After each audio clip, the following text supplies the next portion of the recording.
Hey guys, welcome back to my channel. 皆さんこんにちは、ICHIROです。今日はですね、Today we have new guests here. D'Agostino's! So obviously they are Emika's parents. Yes, エミカのママとパパです。Yep. 今日はお迎えしました。Anthony and Satomi. Yes. Today we will ask them about how they learned the second language and then how they raised Emika bilingual, right? っていうのを基本的に聞いていこうかなってそう思います。はい。Can I start? Yeah, you Okay. can start. So first of all, well, as ICHIRO told you guys, this is Satomi, my mom, and this is Anthony, my dad. Okay. So do you want to introduce yourself to everybody? You start first. My name is Satomi. She's a little nervous. Okay. Introduce myself, and this is my husband. Yes, my name is Anthony. I'm Emika's dad. Yes. What do you want me to ask you? How old are you? Okay, I'm 55 and 56 to be. And where were you born, Mama? I was born in Kagoshima. So in Japan. And where were you born? And I was born in the US on the East Coast, in the state of Pennsylvania. I was actually brought up in York, but born in a small town called Bethlehem. Obviously, she's Japanese. She's full Japanese. And what about you? My mom's American, and my dad was Yeah, my mom is American, born and raised, and my dad, he was Italian. When he was 24 years old, he moved from Italy to the US. So you were born and raised in I was America. born and raised in America. Yes. Yeah. So, what language can you speak? What languages? How many languages can you speak? Just two. Just two. That's enough. English, Okay. Japanese. English and Japanese. Okay. And what about you? My mother tongue, my native language is obviously English, and I speak Italian, and I live in Japan, so I speak conversational Japanese, and also I'd say conversational Spanish as well. So, oh wait a minute. How long have you been living in Japan? This will be our 22nd year. 22nd year Plus living in you Japan. were living before she was Then before born, Emika was 3 born, years. yeah, we lived in Japan for 3 years Oh yeah, that's right. prior to that. So on and off. Yeah. He speaks really good Japanese, I think. The one line? Yeah. Yeah. Conversation. Conversation. He says like desho. Like even if he's speaking English at Mixed the up end Japanese of and the English. conversation, he says like desho, yone, or like yoisho, or yeah. So today I want to ask you guys first question. How did you guys learn your non-native language? First of all. So for me, it's Italian, my first, second language. Until I'd say the age of 4 or 5, my dad would speak to my sister and I in Italian. But then for some reason he stopped. I think he thought we'd get behind in school, so he stopped speaking Italian to us. But as we were growing up, each summer vacation, we would go to visit my aunt and uncle and cousins and grandmother. So we'd spend a few weeks there every summer. So we picked it up that way as well. And after I graduated from college, I decided to spend 1 year studying Italian and art history in a small town called Perugia Oh yeah, that's right. in central Italy. That was I'd say that's how I picked up most of my Italian. Okay, what about Japanese? And Japanese, obviously, I live here, so my environment is Japanese, so I had no choice but to speak and to learn. Yeah, but I think you always told me that you never studied Japanese. The first time we lived in Japan, I took one crash course for about 3 weeks, an intensive 3-week It course was kind of at the YMCA. Yeah, it was requirement Yeah, by the company you worked for a while. And then other than that, I just here and there, I just picked it up Picked it up. on the street. So you never studied it, but you can speak. No, I never picked up a book. No. No. So can you do any writing or reading in Japanese? In Japanese? Yes. Just basic. I'd say my kanji is 3rd, 4th grade level. 3, 4年生レベル. Yeah, that's enough. Can you write your kid's name in Japanese kanji? Okay, and how did you learn English? English, I didn't Yeah. I couldn't speak anything at all up until I would say 19. And then I went to the US a little before my 20th birthday. From then on, little by little, I took a language course for a year. I liked the movie Rocky very much. After I graduated from college, I couldn't get the job I wanted. I wanted to be a tour guide. And eventually I wanted to become a tour guide in abroad. Back in my head, I wanted to learn English, right? But I didn't know how. And there was nothing like what you do existed back in time. So I decided to go to the US. I told my parents about it, and they said it's all right. So I spent a year and a half. My course finished, and actually came back for a while. But I did not achieve anything which I imagined. I couldn't use English to use it as a job skill. So I decided to go back this time I went back as a nanny. Babysitter. And the reason I went back was because we were already dating and we had to say goodbye. And I just could not face that fact that we cannot see each other anymore. So they both met in America. Yeah. Okay. But anyway, after I finished my courses, right, I think my English started improving after I started working actually. I was hired for not being able to speak that much. But this company wanted somebody who could translate English to Japanese. So I got this job. And from then on, I think it really became good. And then, how many years did you spend in America? In total? In total. 10 On and off. years, on and off. Yeah, 10 years on. Yeah. But I worked for 3 years in the US. First, I was I worked at a travel agent in Manhattan, New York, Fifth Avenue, near Tiffany. That lasted for 6 months. Yeah. And then I worked as a tour guide for a Japanese company. And then I got another job as a front desk clerk. So how was the job experience in New York, in Manhattan? Because maybe working in New York is kind of one of the dream place to work for my subscribers. Yes, I had some bucket lists in my life, and one of them was working in Manhattan. So that was nice, even it was short time. Was it fun? Was it hard? Fun. Very difficult. Oh, very difficult. But I was very satisfied. Yeah. What about after you worked?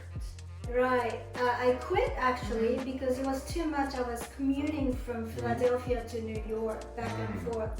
And I wanted to make sure if I wanted to move to New York to work with this company. But then I decided not to. Then I got this job as a hotel front desk clerk and concierge. It sounds nice to say concierge. And I worked for 3 years. And that really helped me to improve my English because it was a real thing. It wasn't just imitating or pretending to be able to speak. I actually had to deal with people, had to deal with customers' claims and all that. After 3 years, I quit because Anthony graduated. We decided to give a try to live in Japan. That was the first time we did. Yeah. So it's been 22 years already, so why can you still speak English? But I think it's also depending on the person because Anthony is still pretty good with Italian. I admire him because he doesn't speak with anybody. But we traveled to Italy several times. He traveled with you, and it seems like he never forgets. So I forgot a lot, but it'll come back. It'll come back once you, In my case, I have to really work on it.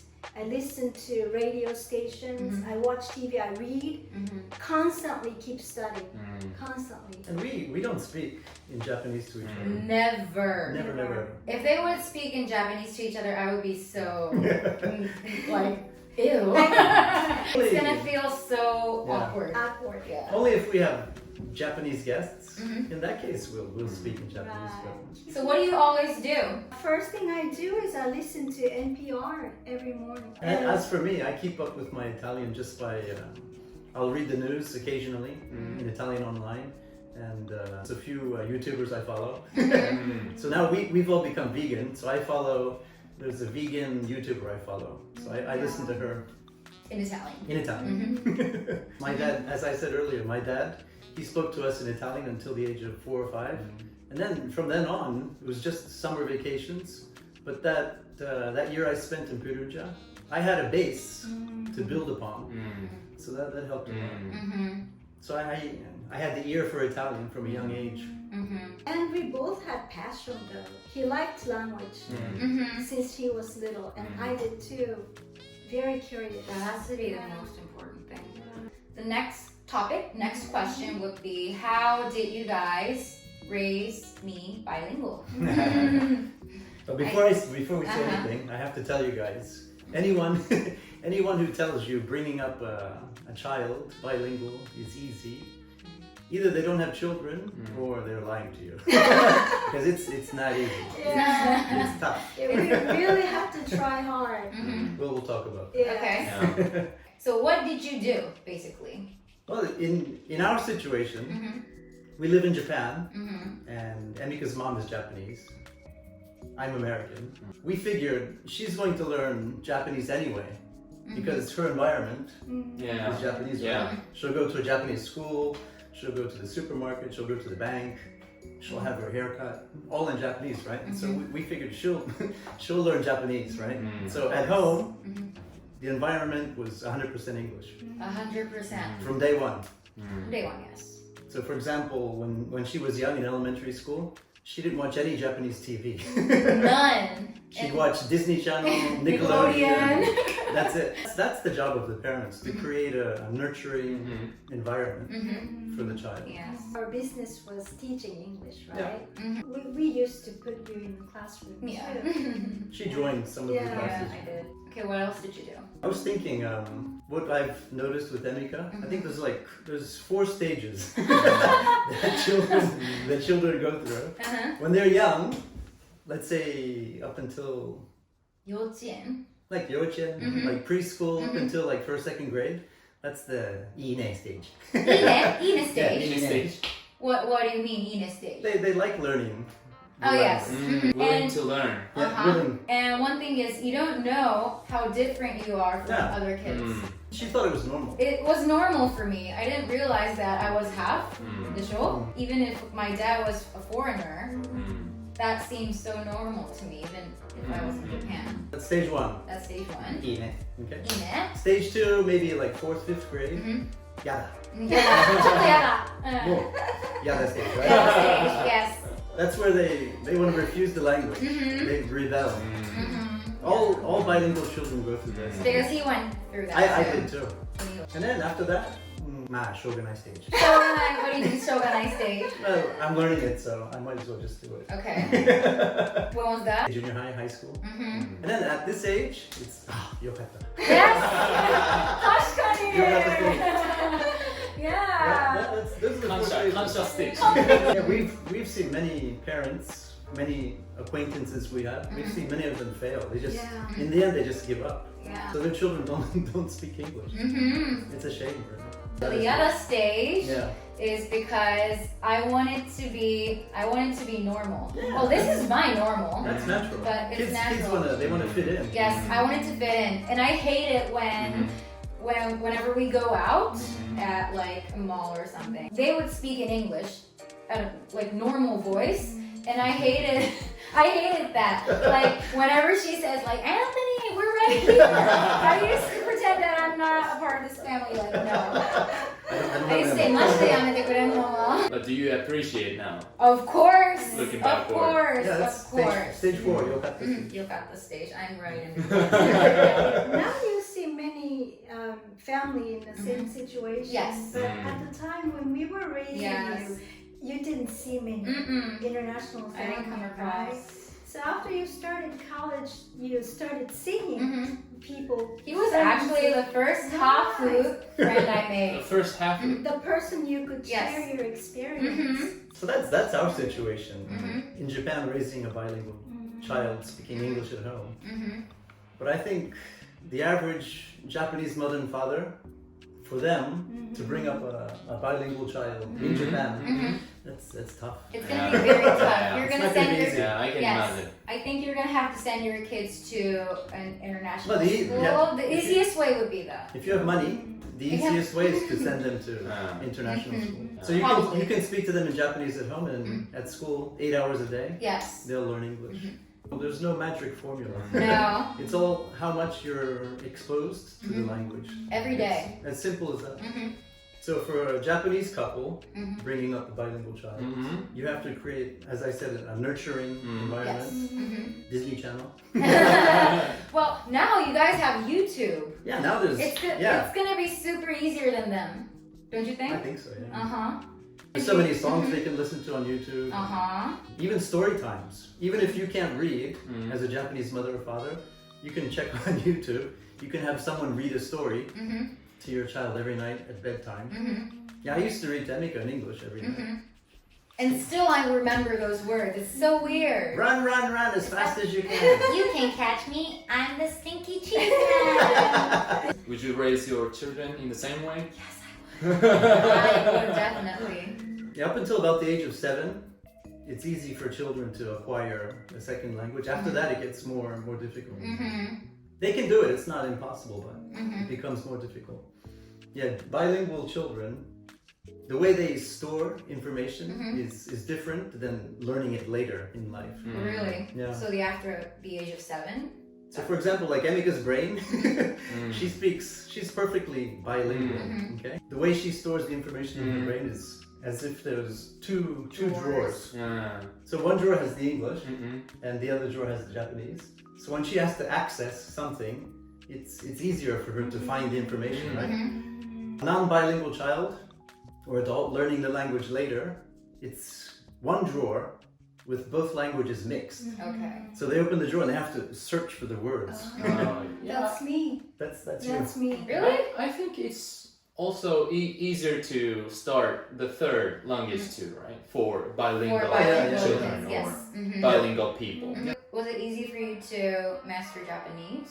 Yeah, much easier. Much easier. And Spanish too. Yes. It's all about how much effort you put in, how much exposure to the language. One class once a week is not enough. No, it's not enough. It's like Same as piano. sports or piano. Yeah. You say that, and I always say, yeah, exactly.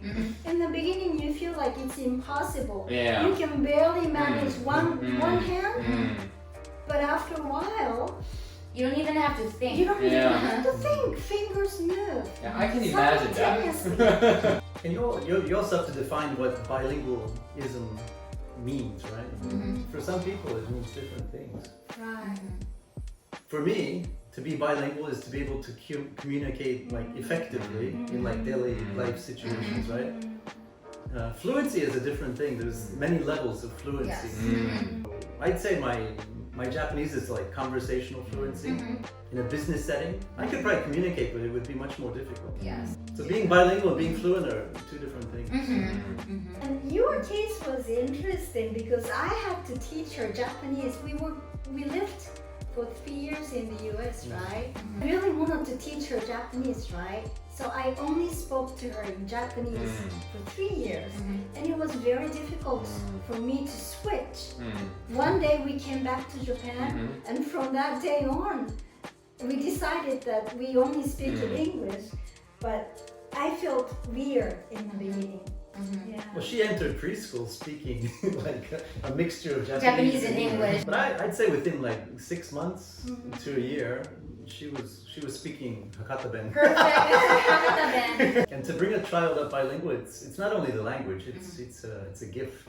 It's a gift. It opens the world to so many other more We things. felt it was our mission, Yeah. and now we feel like kind of accomplished, It's not, right? the main purpose is not the language. No. すごく思う、それは。 I think we brought up a pretty good Yeah, I human being. Alright, というわけで、Thank you Anthony and Satomi for sharing your information and experience. Our pleasure.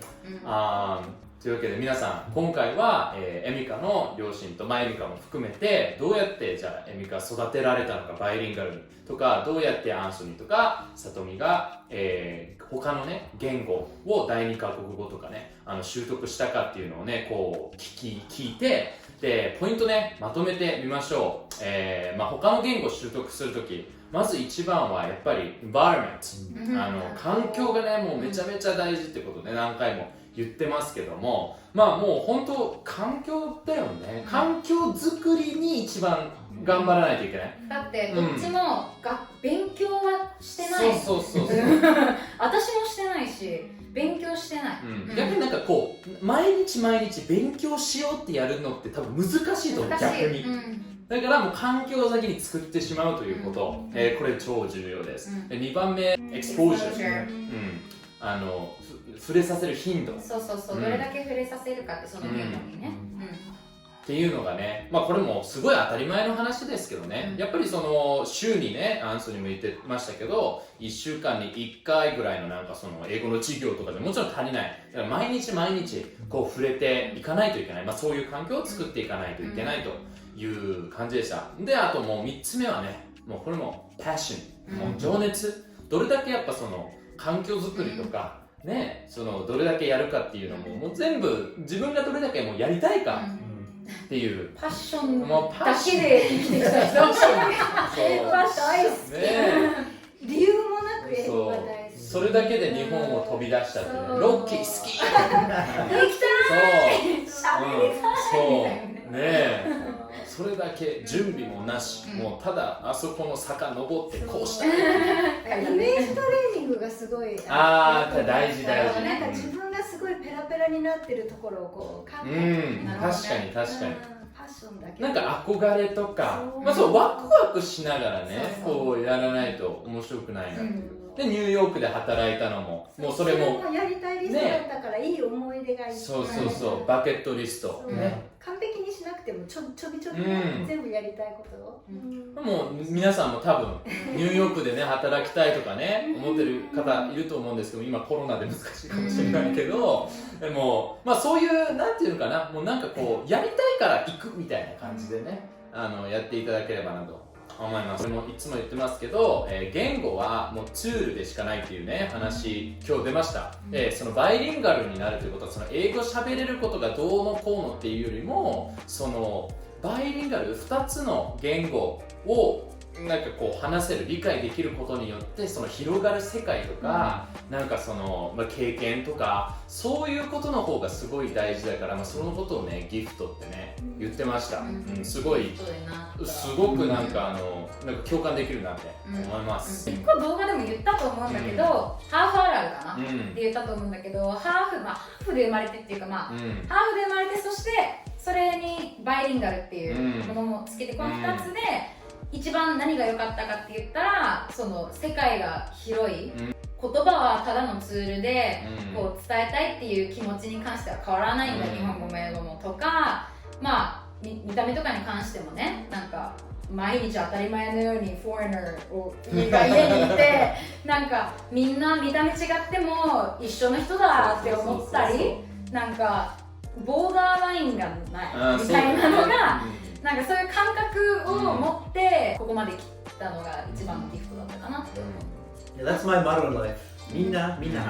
みんなハーフ。みんな何かしらハーフ。鹿児島の人と大阪の人が結婚したらハーフ。そう遡ってみたらね、みんなもうなんか混ざってるからね。絶対。というわけで今日ね面白かったですね。こうやって僕のチャンネルですけど、僕以外の人からもこの英語の話とかね、どんどんシェアしていきたいと思いますので、今日のビデオ面白かった人はコメントとかね、いいねとかリクエストとか感想とかいろいろお待ちしております。Alright guys、というわけで今日のビデオも見ていただいてありがとうございました。I'll see you in the next video. Bye! Bye bye!